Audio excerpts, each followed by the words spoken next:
Jeff Packer here with the Packer Group, and thank you for tuning in. This is another one of our Coffee Convo series. However, this one is unlike any other Coffee Convo that we've done before.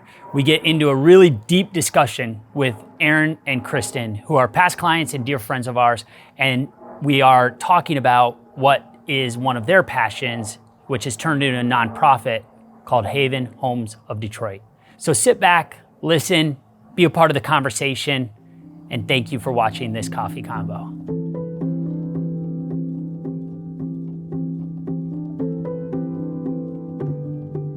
Hey guys, I just got home from AWOL, so I'm sending this to both of you guys. And such an awesome night, get this. So we did a rescue. You'll hear all about that later, but the point of this is just housing in Haven, and how she was just sharing with us how she hasn't slept in a bed, like a real bed, in 3 months, and just that she just doesn't have housing and bounces back and forth, and it's never peaceful for her, and she never can fall asleep anywhere because she's afraid, because she's not safe, and she doesn't know the people that she's with.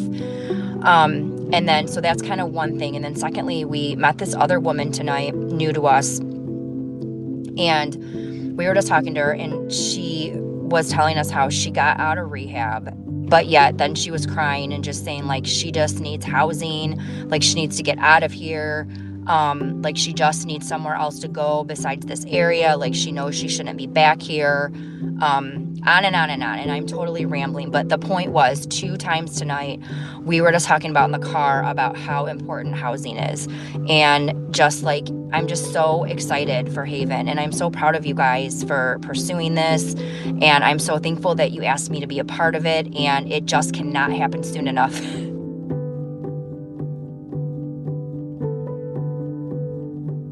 Ultimately, HHofD of Detroit is going to provide safe housing, a place where women who have been rescued can go, live, get their feet under them, be trained, be loved on, cared for. You got it. And hopefully launch them into a new path that will get them out of the unfortunate situation that for whatever reason, exactly, has put them into that spot to begin with. Yep. Yeah. And to your point, there is hardly anything that's comparable to this really out there. I think that you saw that, even with emergency care, there's not much there, that it's really hard to find a place. And I think the founder of AWOL says she's never had to turn somebody away who's looking for a place, but it is always a struggle to find them. Yeah. And then you move past that and the need for detox or rehab or whatever, there's not a good place for people to go where they can just know that they're safe and then have resources either brought to them or people who are willing to work with them. Because again, these are people who often don't have a resume, don't have a lot of track record of, being dependable workers, etc. So being able to give that infrastructure so that there are people who believe in them, to give them a chance after 6 to 12 months, then be able to be independent and kind of functioning, independently with things that we consider, jobs and safe housing, etc. And so that's our goal. And that was really the reason that we wanted to be in Detroit. We probably, could have chosen a quote unquote safer neighborhood to start something like this, but the resources available in Detroit far outweigh a lot of the surrounding communities, just with transit and vocationally and things like that. Like Kristen said, most of them are going to have felonies and records, on their name. And so finding them, adequate work and where they can learn a skill and be a productive citizen is difficult. And so Detroit kind of fit, where we wanted to be and use those resources. I think one thing that we're hoping is to be able to tap into other nonprofits and have them work beside us rather than reinventing the wheel ourselves. And it felt like there's a lot of other resources in Detroit already that we can help with vocational training, etc. So let's talk about where you're at today Yes. and where you guys want to be Yes. in terms of things. So I know this week was a big week, right? You guys got a big corporate sponsorship. I think I saw. We've had yes, So we did. that was a big deal. It was. But let's talk about kind of where you guys are at today and where you guys are planning on being over the next 6 months to a year. Yes. So today we are starting to fundraise. We're kind of also, I feel like, working on the structure around the house. So how do we provide obtainable goals? How do we bring resources in? Again, these people a lot of times are coming from chaotic situations. So how do we make sure that the housing situation is supportive of that? So I've been doing a lot more with that. You're still looking for houses and keeping that on the back burner, and then just trying to figure out where the funding comes in. Are we going to buy and then let it sit until we can renovate? Are we going to try to do it all at once? I don't know for sure.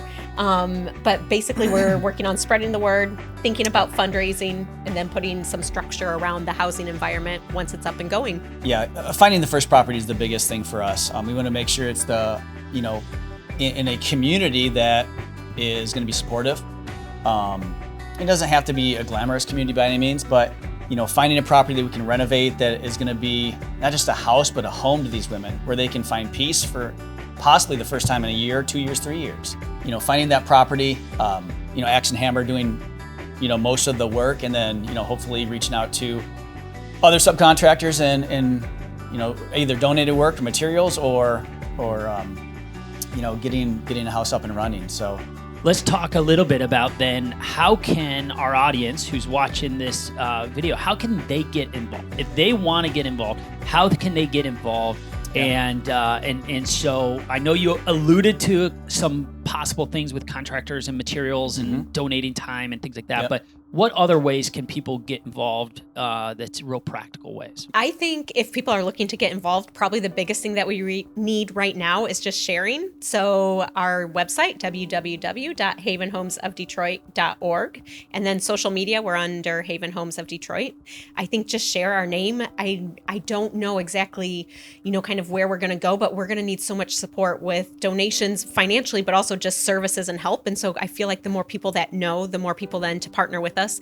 We already have a couple really cool stories of being connected to people like Second Degree, who I think are actually going to play an integral part in Haven Homes. So I completely am counting on kind of the power of just spreading the word and getting out for people that can help us. Then donations, you can donate through our website directly. I think that's going to be a big part for us to physically be able to purchase a house and move forward. So it's not always fun. I know sometimes people like to donate time and stuff, but we do just need some funds to get this going. And then if people are praying people, we would really covet prayer, especially we're going to have a house parent live at the house. So a single woman who can keep an eye on things and help kind of provide a supportive network and safety, etc., help them get to job interviews, help, with the running of a house. So right now that's a big burden on my heart. I know for sure God's going to provide the right person, but just making sure that she's hearing the prompt and the calling. So when the time's right, she's ready to say yes. Because I think getting a house and then a house parent are probably the things that are biggest on our list right now. And then just getting our name out so that we have people to pull from when we need resources or help. Hi, Future Aaron here. And we just wanted to give you an idea of where Haven Homes is at as of today, and to all those that are listening, kind of what's been going on. Where we're at right now is Axe and Hammer just sold the Seminole property, so a lot of those proceeds were able to go towards Haven Homes, which ended up being about $30,000. So we are that much closer to our $150,000 goal to be able to purchase a property, renovate it, as well as be able to get a kickstart on funding for our house parent and their salary. So if you have an opportunity to check out our website, please do so today. I'm in another flip at location currently, and those proceeds are going to go towards Haven Homes as well. So actually, we are in the midst of putting a proposal together. We got board approval to purchase our first property, and my agent is currently reaching out to the seller's agent to see if it's a go. So stay tuned, and we look forward to talking to you in the future. So obviously we'll have in the description of the video, Thank we'll you. have all of those links to your guys' social media handles as well as the website and things like that. And we will be sharing this as much as we can. And anybody watching, we would ask that you guys would share this video. Please. Let's make it go viral. Let's help get the word out about Haven Homes of Detroit. It is such a needed nonprofit, and so thank you for responding to the passion and the desire. Yeah. And thank you for us being able to be part of this journey with you guys and things like that. So that is awesome. Anything else you guys want to share that we haven't covered? We've covered, I think, a lot of stuff, but anything else that you guys would want to share about Haven Homes of Detroit and what you guys are hoping to do ultimately? And I think the big picture, 3, 5, 10 years down the road. I don't know where this is going. I love conversations where we're not sure where this is going. Like, oh shoot, Awesome. Here we go. Yes, Aaron. I love it. The big picture, because I'm a big visionary guy, so please. You two are a lot the same. Lay this on me. Being kind of having an entrepreneurial spirit, I love creating things, as I've said, and that's the reason I do flips and remodels. And that's why I think we are fit for doing Haven Homes of Detroit and running this organization. But big picture, like I said, I think for us, we really want to grow it as big as possible. And our intention is to start with one home and build to 3, 5, 10, 100. I don't know, wherever we feel like, we're in God's will for that. But there's a massive need in Michigan alone. Michigan is a huge hub for human trafficking. And with, I think it's like almost 190,000 women in rehab, homeless, or in human trafficking, and only 30,000 beds available. We have some work to do. So Aaron, yeah, this is the segment where I wanted to share with you guys what the Packer Group's going to do. Oh, okay. And so we're getting ready to close on our 200th property of the year, and the Packer Group is going to donate the commission that the Packer Group earns from that deal towards Haven of Homes.